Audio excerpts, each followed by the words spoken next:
Shalom saudara-saudari yang terkasih dalam nama Tuhan Yesus Kristus. Selamat pagi, salam sejahtera untuk kita semua dimanapun saudara-saudara berada. Selamat datang kembali di Renungan Harian pada pagi hari ini. Semoga saudara dalam keadaan sehat selalu dan kiranya damai dan sukacita oleh Roh Kudus melimpah dalam hati dan kehidupan saudara semua. Saudara-saudariku, pembacaan kita pada pagi hari ini terambil di dalam Matius pasal 24 ayatnya yang ke-35. Beginilah firman Tuhan, langit dan bumi akan berlalu, tetapi perkataanku tidak akan berlalu. Nah, Bapak Ibu, saudara-saudari yang terkasih dalam nama Tuhan Yesus Kristus, tema kita pada pagi hari ini adalah dampak dari membaca firman dan berdoa. Membaca firman Tuhan atau Alkitab setiap hari dan merenungkan firman itu siang dan malam adalah bagian penting dalam hidup orang percaya. Tapi sayang, banyak orang Kristen menganggap remeh dan sepele hal membaca firman Tuhan ini. Itulah sebabnya mereka jarang sekali membuka Alkitab, kecuali kalau pergi ke gereja. Perhatikan apa yang Tuhan nasihatkan kepada Yosua saat ia dipercaya untuk memimpin bangsa Israel menggantikan Musa. Janganlah engkau lupa memperkatakan kitab Taurat ini, tetapi renungkanlah itu siang dan malam, supaya engkau bertindak hati-hati sesuai dengan segala yang tertulis di dalamnya.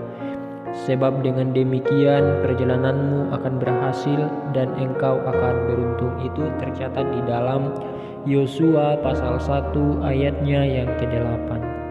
Nah, Bapak Ibu saudara-saudari yang terkasih, jelas sekali dinyatakan bahwa kunci supaya perjalanan hidup kita berhasil dan beruntung diberkati adalah: yang pertama, tekun membaca firman Tuhan; yang kedua, memperkatakan; yang ketiga, merenungkan; dan yang keempat adalah melakukannya dalam kehidupan kita hari lepas hari.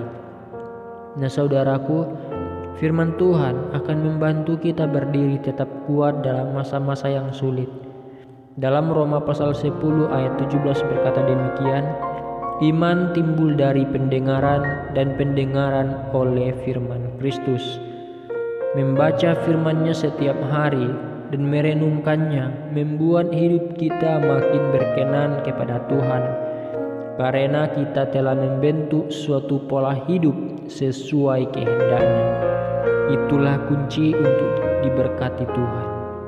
Tak seorang pun sanggup membangun rumah yang tahan terhadap terjangan angin, badai, dan banjir tanpa terlebih dahulu membangun pondasi yang kuat bagi rumah itu.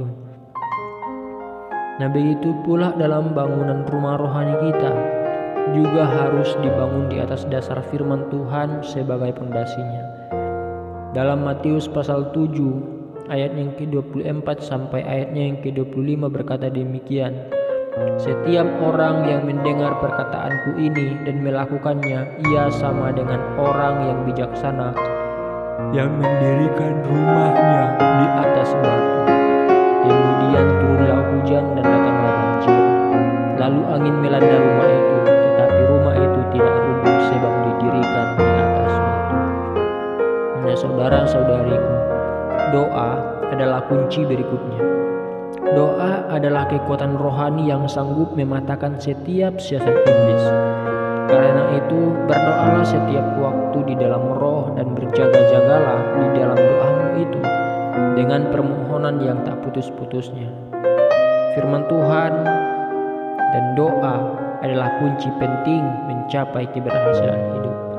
Sekian renungan kita pada pagi hari ini. Kiranya firman Tuhan ini boleh memberkati Bapak Ibu saudara-saudari yang terkasih dan boleh menjadi rema dalam kehidupan kita hari lepas hari.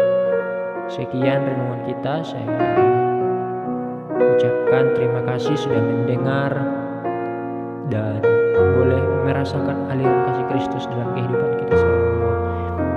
Shalom.